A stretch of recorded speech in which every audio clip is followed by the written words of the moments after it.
Hello guys, Ate Sheila here. Welcome sa part 2 sa atong transforming quadratic equations into standard form.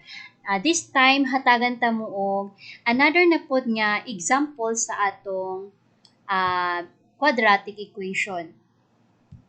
And mangayo kog patience sa inyo no kay taas-taas ang ato video karon. So, let's have a quick recap. Mao ni siya ato standard form sa quadratic equation ug maupod ni ang mga parts sa ato quadratic equation.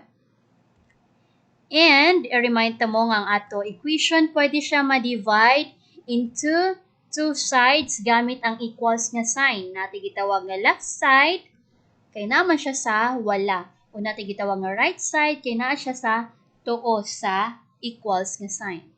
Okay, proceed ta sa bag-o nato nga example. We have 2x minus 3 squared equals negative 5. Mao ni siya ang ato left side, 2x minus 3 squared, ug mao pod ni ang ato right side niya, negative 5. Kung ato lang tawon, ato i-check kung simplified na ba ang kada side sa ato equation. Look at the left side, simplified na ba ni siya, kaning 2x minus 3 squared? Wala pa, kay nga naman, kinahanglan pa nato siya i-solve, kinahanglan pa nato siya i-evaluate. How about ang right side? Kailangan pa ba nato ni-solve? Dili na, kay simplified naman siya. So, if mo na siya ang case, then, magsugod ta sa 2x minus 3 squared. Usibot pasabot pag moingon tag 2x minus 3 squared. Okay, like this one, pag moingon tag 2 squared, bot pasabot niya, 2 times 2 equals 4. Pag moingon tag 3 squared, bot pasabot, 3 times 3 equals 9. Pag moingon tag 4 square, bot pasabot, 4 times 4 equals 16. Bali, sa square, atong gi-multiply ang number sa iya rapod kaugalingon. So, kung mauna siya ang concept, usibot pasabot sa 2x minus 3 squared. Tama. Ato ring i-multiply ang 2x minus 3 sa 2x minus 3. Pangutana kay, unsaon nato ni pag-multiply? Yes, natin gitawag nga FOIL method. Pero at the start na recap sa unsa tong FOIL method at usang bahinon ang ato expression into terms unya. By doing so, dali ra ta makabalo kung asa dire ta magsugod pag multiply sa 2x minus 3 o napotay 2x minus 3 dire gamit ang plus o minus nga sign sa pagbahin-bahin sa term. So, sa diri nga 2x minus 3 ang ato una nga term kay 2x. Diri pod niya side sa ato kuan expression na atay 2x. Mo ning una na ato nga bahin. So sa diri nga side ang ikaduha nato nga bahin kay ang negative 3, diri pod nga side ang ikaduha nato nga bahin kay ang negative 3. Okay, so FOIL ang F dito it represents the first term. Kitawag siya first kay una man sila nga term. Diri, una pod ni nga term. Anong gitawag siya? First. Next, natin gitawag nga outer. Ang ato outer kay kaning 2x ug kani pong negative 3. Anong gitawag siya outer? Kay naa siya sa gawas. Naa siya sa isig ka kilid sa ato statement. Next, natin gitawag nga inner. Nganong gitawag siya nga inner? Kay naaman sila sa sulod. Diri ang ato inner term kay negative 3 and this side ang ato inner term kay ang 2x.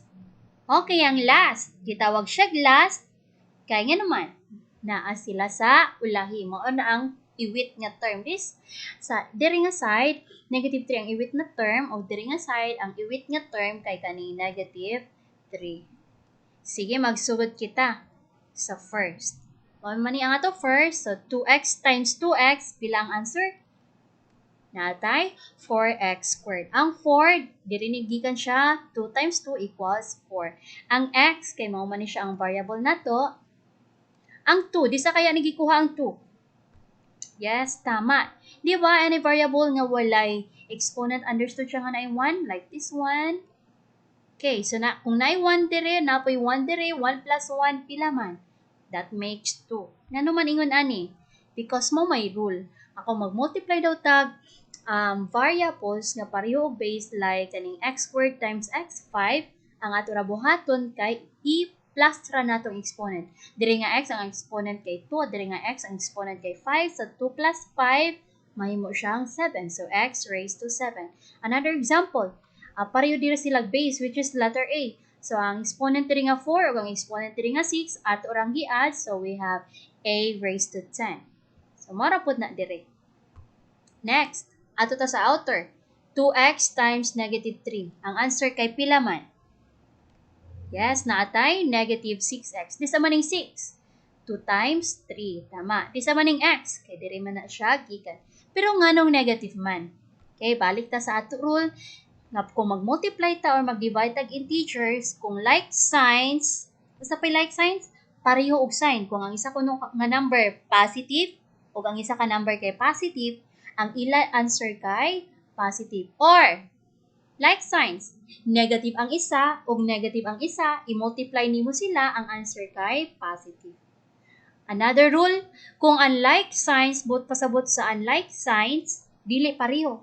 Kung positive ang isa negative, or negative ang isa positive, ang answer nila kay negative. Na look at, usay sign diri ni 2. Diba positive? Usay sign ni 3 diri. Okay, negative. Pareho ba silang sign? Dili. Yes, dili sila parehog sign. So, kung dili ko na parehog sign, ang ato answer kay negative. So, morning, negative ang ato answer dire. Okay, next. Ato ta sa inner. Nanapod tayo negative 3 times 2x. Ang ato answer kay, yes, negative 6x. Nganong negative man? Okay, balik ta sa ato rule. Usa di sign diri ni 3? Negative. Usa sign nito diri? Positive. Pareho ba sila sign? Dili. Yes, dili sila parehog sign. So, kung dili parehog sign, ang answer kay negative. Manang negative ang ato answer diri. And, ato ta sa last. That is negative 3 times negative 3. Ang ato answer kay correct. Positive 9. Nganong positive 9 man? Okay, balik na punta sa ato rule. Nga kung mag-multiply daw tag like signs, ang ato answer kay positive. Tanaw ang ato sign diri sa 3. Unsay sign niya? Negative. Diri nga 3, unsay sign niya? Negative. Pareho ba silag sign? Dili. Correct, pareho silag sign. So kung pareho kuno silag sign, ang answer nato positive. Mo nang positive 9 ni siya diri. Okay, sa sunod nato nga part, dili na ta mag-multiply or mag-divide. Mag-plus na lang ta or mag-minus. Okay, magsugod ta diri. Sa 4x squared, na ba siya kapareho nga term? Wala. So kung wala siya kapareho, igura nato siya i-bring down. Kani, negative 6x minus 6x. Pilay answer? Negative 12x. Nung anong negative 12x man? Balik ta sa ato rule sa addition o subtraction ng integers. Kung like signs kuno, kung pareho kuno ang sign, ato daw siya i-add. Pagka human add, kopyahon nato ang pareho nila nga sign. Pero kung pareho, kung dili pareho ang sign sa ato mga numbers, ato siya i-subtract. Pagka human subtract, kopyahon nato ang sign sa dako nga number or ang sign sa number nga dako ang absolute value. Now, tanawa diri ang 6. Unsay sign niya? Yes, negative. Ang 6 diri, unsay sign niya? Yes, negative. Pareho ba silag sign? Dili. Yes, pareho silag sign. So, kung pareho kunong sign, unsa under nato? I-add. So, that is 6 plus 6 mo ng 12 ang ato diri. Pagkahuman kuno nato at kopyahon kuno nato ang pareho nila nga sign. Na look at, unsay pareho nila nga sign? Yes, negative. Nya, dili ta angay malibog kung positive ba or negative ang ato i-answer dire. Kay walay atong pilian dire kay pareho raman sila negative. Okay, next. Dire kay si 9, wala man siya kapareho, igura nato siya gi-bring down. Okay. So, ang answer sa 2x minus 3 times 2x minus 3 kay 4x squared minus 12x plus 9. Ano siya ang ato answer? Pagkahuman at ana, ato siyang i-kopyara ang kaning equal sign dire o kaning negative 5 dire nga side. So this time, ato nang i-plaster ha, para makuha na nato ang standard form. Magsugod ta sa quadratic term. Asa may quadratic term nato dire? Kaning 4x squared minus 12x plus 9 equals negative 5. Asa quadratic term nato? Tama, kani 4x squared. So, mao na siya ang ato una nga term. Next, asa man ang ato linear term? Yes, ang ato linear term dire kay kaning negative 12x. So, mao na siya ang isumpay nato dire. Next, ang ato constant term. Asa ra man ato constant term? Kay kaning si positive 9 o si kaning negative 5. Plus 9, kay naraman siya diri nga side. How about ang kaning negative 5? Unsaon nato pagbalhin diri? Yes, magamit ta sa gitawag nga shortcut nga step transposition. Kung gikan ko no siya diri nga side positive, himuon nato siya negative kung ato ibalhin. Or kung negative man siya gani gikan, kung ato ibalhin himuon nato siya positive. In this case, unsay sign ni 5? Yes, negative. So, kung ato siya ibalhin, diri nga side sa ato equation, mahimo siyang positive 5. Kaya pagkahuman ana, ato siya i-equate sa 0, that is equals 0. Okay, human na ba ta? Wala pa, kaya naman. Naapay pareho diri nga terms. Natay duha ka constant term, dapat isaho na lang nato ni. So, ato ni siya i-combine. So, tanawa ang 9 of 5. Pareho ba silag sign dili? Yes, pareho silag sign. So kung pareho sign ni unsa pa ganito? Ato ra siya i-plus. So that makes 9 plus 5 na atay 13. Positive, kikopya ra ang common nga sign. Okay, finally, ang standard form sa 2x minus 3 squared equals negative 5 kay 4x squared minus 12x plus 13 equals 0.